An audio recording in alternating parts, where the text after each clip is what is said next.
What was it like playing a bad guy in this movie? Super fun, like disturbingly fun. Just kind of releasing into relishing how bad we could be on this set. And also, you know, I feel like Denny gets judged pretty harshly. He's more morally flexible than bad. I think he sees himself as a good guy of the piece unequivocally. He's just a very kind of by any means necessary kind of good guy, and he's unburdened by a conscience, you know? Now, when you joined this cast, did Ryan or Chris give you any advice? No. They didn't. They said just go for it. In a word. I mean, no, it's... First of all, we were shooting in the middle of the pandemic, so we were all kind of like boy in the bubble, like everyone was in their separate tents. Jeff Hennick and I spent a lot of time on set together, kind of taking chunks out of each other verbally. And you know, we sent the troglodytes off to go punch each other in the face while we pulled the strings as puppet masters from The Office. Now, you're sort of on Team Chris, I would say, in this movie, but in real life, would you be Team Chris or Team Ryan? In real life, there are no teams, there's just love. You're right, you're so right. And for you, you have Dungeons & Dragons coming up. Will you be at Comic-Con with the movie in a couple weeks?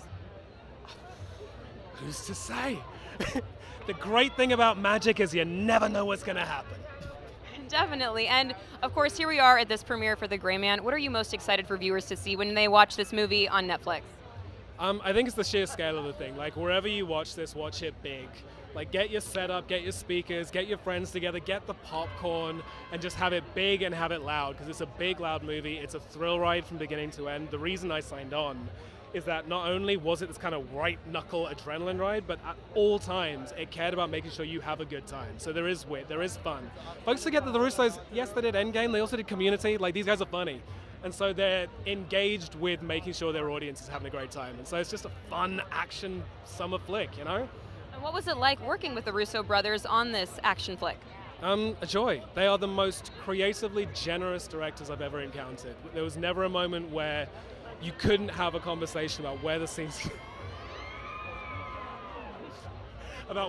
going to go, or about how far we can push the character.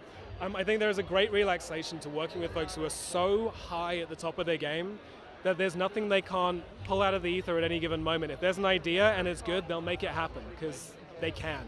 Also, what just happened? Was somebody showing you a sign or something? Nothing. Nothing. I'm just. It's very sweet. Have a great night tonight. Thank you.